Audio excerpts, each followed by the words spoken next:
என் புள்ள இந்த மாதிரி 2 நாளா இருமிக்கிட்டே இருக்கான். இவரு என்னடான்னா எந்த கவலையும் இல்லாம படுத்து தூங்கிக்கிட்டே இருக்காரு.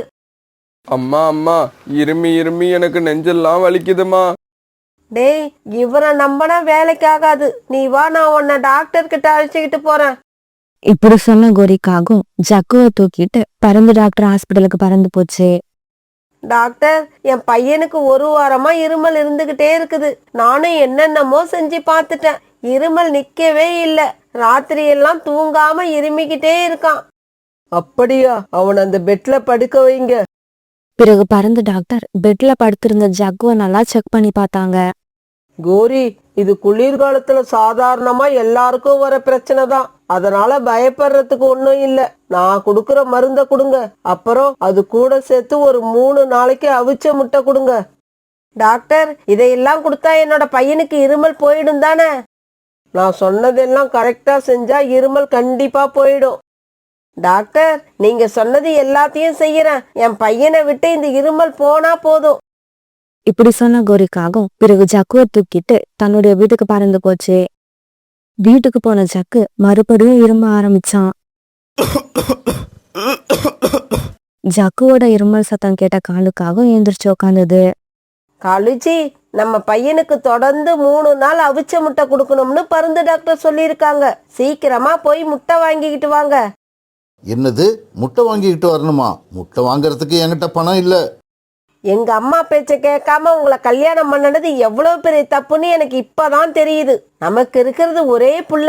அவனுக்கு முட்டை வாங்கறது கூட உங்களால சம்பாதிக்க முடியலன்னா நீங்க எதுக்கு இருக்கீங்கன்னு எனக்கு தெரியல. இங்க பாரு கோரி, இதுக்கு மேல நீ ஒரு வார்த்தை கூட பேசக்கூடாது. உனக்கு முட்டை தானே வேணும்? இரு, நான் போய் வாங்கிக்கிட்டு வரேன். இப்படி சொன்ன காலுக்காகவும் வீட்டை விட்டு வெளியே பறந்து போச்சு. கையில 1 ரூபா கூட இல்ல. நாம எப்படி முட்டை வாங்குறது? சரி, புறாவோட கடையில போய் கடன் சொல்லி ஒரு முட்டை வாங்கிக்கிட்டு போவோம். புறா, ஒரு முட்டை என்ன விலை? ஒரு முட்டை 20 ரூபா. என்னது, ஒரு முட்டை விலை 20 ரூபாயா?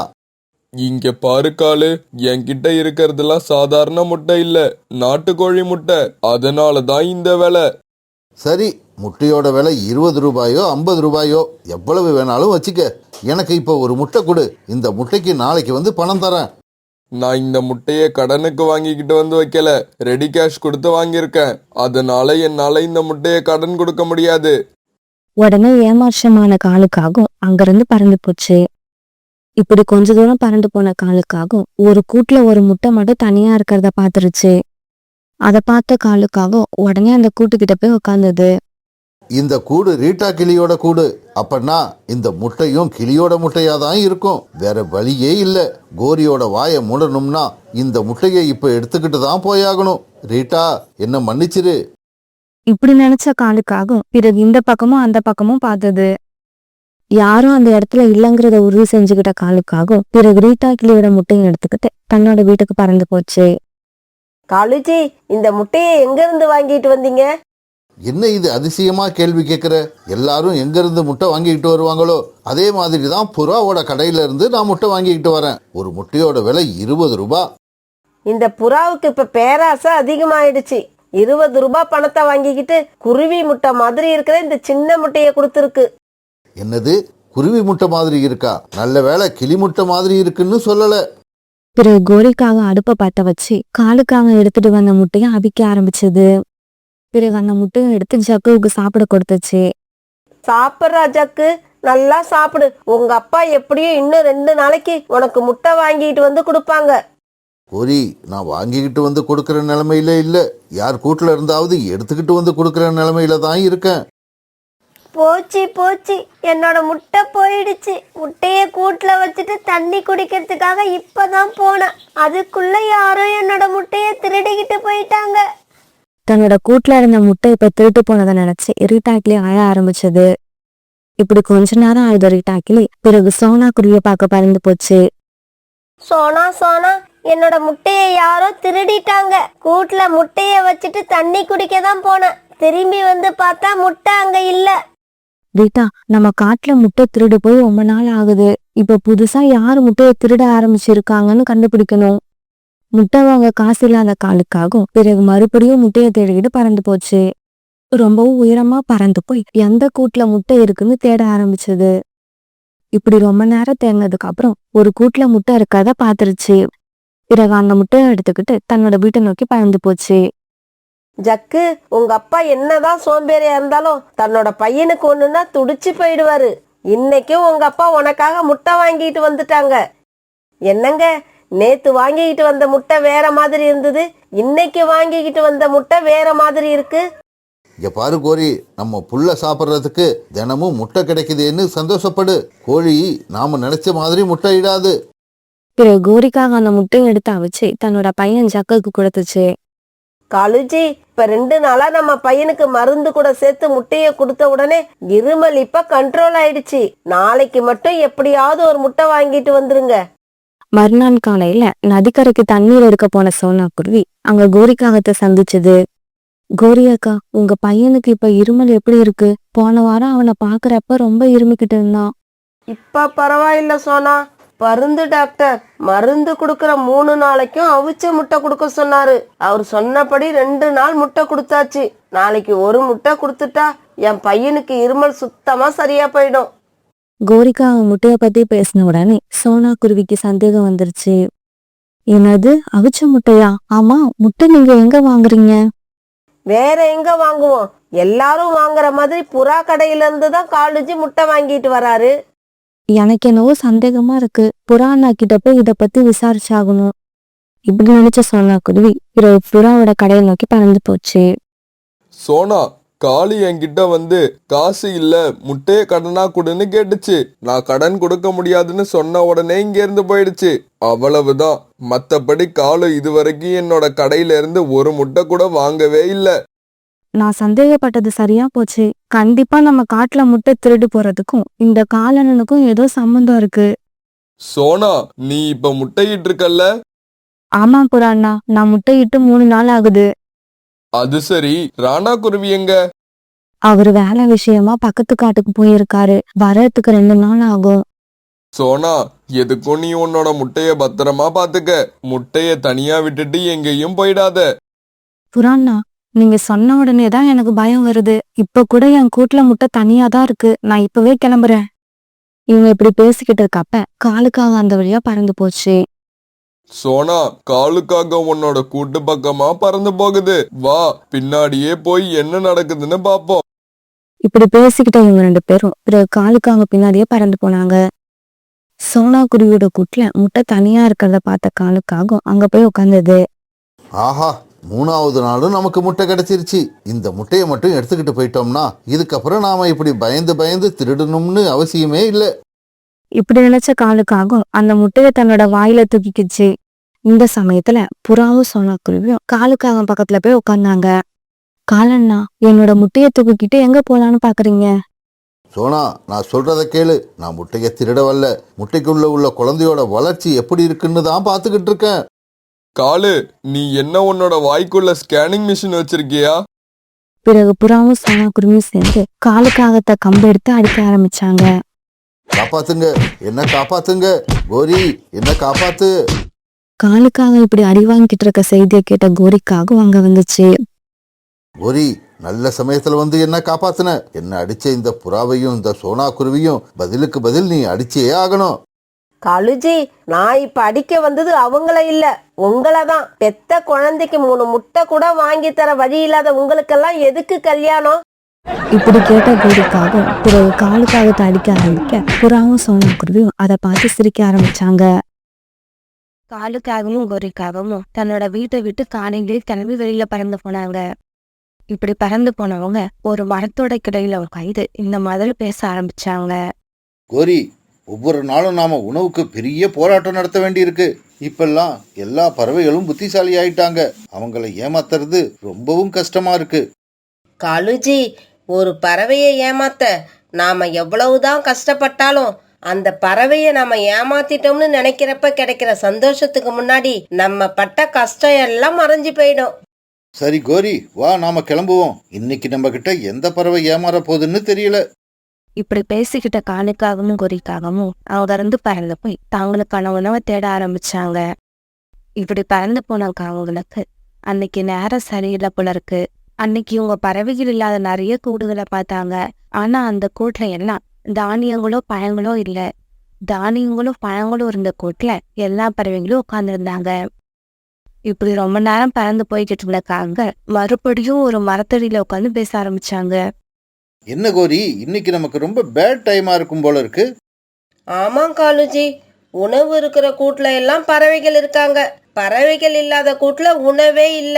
எவ்வளவு நேரத்துக்கு இறைவன் நம்மளை இப்படி சோதிப்பார்னு தெரியல. இவங்க 2 பேரும் பேசிக்கிட்டு இருக்க இதே சமயத்துல புதுசா ஹோட்டல் ஆரம்பிச்சிருந்த சோனா குருவி சாப்பிட யாருமே வராதானே உட்காந்து ஓட்டிக்கிட்டு இருந்தது. அம்மா, என்னம்மா இது? கடை ஆரம்பிச்சு இவ்வளவு நேரம் ஆகுது, சாப்பிட யாருமே வரல. பியூட்டி, முதல் முறையா நாம இன்னைக்கு தானே கடை ஆரம்பிச்சிருக்கோம், அதனால இப்படிதான் இருக்கும். நம்ம கடை ஆரம்பிச்சிருக்க விஷயம் நிறைய பறவைகளுக்கு தெரிஞ்சாதான் சாப்பிட வருவாங்க. அம்மா, இருந்தாலும் இன்னும் கொஞ்ச நேரத்துல சாயங்காலம் ஆக போகுது, ஆனா இது வரைக்கும் யாருமே வரல. வருவாங்க பியூட்டி, கண்டிப்பா வருவாங்க. ஆனா நம்ம கொஞ்சம் பொறுமையா இருக்கணும். இது வரைக்கும் தன்னோட ஹோட்டலுக்கு யாருமே சாப்பிட வராதால சோனா குருவிக்கு கவலையா தான் இருந்தது. இருந்தாலும் அதை வெளிக்காட்டிக்காம பியூட்டி கிட்ட இப்படி பேசிக்கிட்டு இருந்துச்சு. சோனா குருவி அந்த காட்டுல கூலிகளை பார்த்துக்கிட்டு இருந்துச்சு. ரொம்பவும் கடுமையான முறையில உழைச்சு கொஞ்சம் பணம் சேர்த்து இப்ப இந்த ஹோட்டல் ஆரம்பிச்சிருக்கு. அன்னைக்கு சாயங்காலம் ஆச்சு. காலையில இருந்து உணவு தேடி பறந்து போன காலக்காகத்துக்கும் குறிக்காகத்துக்கும் இது வரைக்கும் எந்த விதமான உணவும் கிடைக்கல. அதனால மனசு சோர்ந்து போன காகங்கள் 2 பேரும் ஒரு இடத்துல உட்கார்ந்தாங்க. கோரி, இதுக்கு மேல நமக்கு உணவு கிடைக்குங்கிற நம்பிக்கை எனக்கு இல்ல. காலுஜி, நமக்கு எப்படியாவது உணவு கிடைக்குங்கிற நம்பிக்கை எனக்கு இப்பதான் வந்திருக்கு. என்ன கோரி சொல்ற? அங்க பாருங்க, சோனா குருவி இன்னைக்கு ஹோட்டல் கடை ஆரம்பிச்சிருக்கு. ஆனா யாருமே சாப்பிட வரல போல. செஞ்சு வச்ச சாப்பாடெல்லாம் அப்படியே இருக்கு. நீ சொல்றதெல்லாம் வாஸ்தவம் தான். இருந்தாலும் சோனா குருவி அந்த சாப்பாட்டை நமக்கு கொடுக்குங்கிறது என்ன நிச்சயம்? காலுஜி, அதுவா கொடுக்காது, நாம தான் கொடுக்க வைக்கணும். நீங்க என் கூட வாங்க, என்ன செய்யணும்னு எனக்கு தெரியும். இப்படி பேசிக்கிட்டே காலுக்காகவும் கோரிக்காகவும் சோனா குருவியோட கடைக்கு போனாங்க. என்ன சோனா, இன்னைக்குதான் கடை ஆரம்பிச்சியா? வியாபாரம் எல்லாம் எப்படி இருக்கு? கோரி அக்கா, கடை இன்னைக்குதான் ஆரம்பிச்சிருக்கேன். அதனால நிறைய பறவைகளுக்கு நான் கடை ஆரம்பிச்சிருக்க விஷயம் தெரியல. ஆமா ஆண்டி, அதனால இன்னைக்கு எங்களுக்கு வியாபாரமே இல்ல. செஞ்சு வச்ச சாப்பாடு எல்லாம் அப்படியே இருக்கு. கோரி அக்கா, நீங்க என்ன விஷயமா இங்க வந்தீங்க? எனக்கு தெரிஞ்ச அனாத ஆசிரமம் ஒண்ணு பக்கத்து காட்டுல இருக்கு. அங்க தங்கி இருக்கிற பறவைகளுக்கு இரவு உணவு சமைக்க விறகு இல்லைன்னு கேள்விப்பட்டேன். அதனாலதான் இந்த பக்கம் வந்து எங்கேயாவது காஞ்ச விறகு இருக்கான்னு நானும் காலேஜையும் தேடிக்கிட்டு இருக்கோம். அப்படியா கோரி அக்கா, எனக்கு ஒரு யோசனை தோணுது. நான் சொன்னா அதுக்கு ஒத்துப்பீங்களா? சொல்லு சோனா, நல்ல யோசனையா இருந்தா ஒத்துக்க வேண்டியதுதான். இல்ல, நான் இன்னைக்கு செஞ்சு வச்ச சாப்பாடு எல்லாம் அப்படியே மீந்து போயிடுச்சு. அதனால நீங்க இதுக்கப்புறம் விறகு தேடிக்கிட்டு இருக்க வேண்டாம். இந்த உணவையே கொண்டு போய் அந்த அனாத ஆசிரமத்துக்கு கொடுத்துடுங்க. வீணா போகிற உணவை அவங்களாவது சாப்பிட்டோம். சோனா, இதுவும் நல்ல யோசனை தான். மத்தவங்களுக்கு உதவி பண்ற மனப்பான்மை உனக்கு அதிகமாவே இருக்கு. அந்த பறவைகள் இந்த உணவை சாப்பிட்டுட்டு உன்னை மனசார வாழ்த்துவாங்க. இப்படி சொன்ன காலுக்காகவும் கோரிக்காகவும் சோனா கொடுத்த உணவை எடுத்துக்கிட்டு தங்களுடைய வீட்டை நோக்கி பறந்து போனாங்க. காலுஜி, இந்த சாப்பாடு எனக்கு ரொம்ப பிடிச்சிருக்கு. கோரி, சோனா குருவிக்கு இவ்வளவு ருசியா சமைக்க தெரியுங்கிறது எனக்கு இப்பதான் தெரியும். சோனா குருவி இந்நேரம் இந்த சாப்பாட்டை அனாத ஆசிரமத்துல உள்ள ஏழை பறவைகள் சாப்பிடுவாங்கன்னு நினைச்சுக்கிட்டு இருக்கோம். அது என்னவோ உண்மைதான் கோரி. இந்த சாப்பாட்டை சாப்பிட்ட நான் ஒரு ஏழை, நீ ஒரு ஏழை. இந்த காட்டுல நம்மளை விட வேற ஏழைங்க யாருமே இல்ல. இப்படி சொல்லிட்டு காலுக்காகவும் கோரிக்காகவும் சந்தோஷமா சிரிச்சாங்க. மறுநாள் பொழுது விடிஞ்சிச்சு. ரோனி, நேத்து தான் சோனா குருவி ஆரம்பிச்சிருக்கிற ஹோட்டலுக்கு போய் சாப்பிட்டு பார்த்தேன். சாப்பாட்டை வாயில வைக்க முடியல. தயவு செய்து மறந்து கூட நீ அந்த பக்கம் போயிடாத. அப்படியா கோரி? சோனா புதுசா ஹோட்டல் ஆரம்பிச்சிருக்கு, இன்னைக்கு போய் சாப்பிட்டு பார்க்கலான்னு நினைச்சேன். ஆனா நீ இப்படி சொன்னதுக்கு அப்புறம் அந்த பக்கம் போகவே மாட்டேன். இப்படி சொன்ன ரோனி குருவி அங்க இருந்து பறந்து போயிடுச்சு. கோரி, ஏன் இப்படி பொய் சொல்ற? சோனா குருவி சாப்பாட்டை நல்லா தானே சமைச்சிருந்தது. சாப்பாடு நல்ல ருசியா இருக்குன்னு நேத்து ராத்திரி நீயும் தானே சொன்ன. என்ன காலுஜி, கொஞ்சம் கூட விவரம் இல்லாம இருக்கீங்க.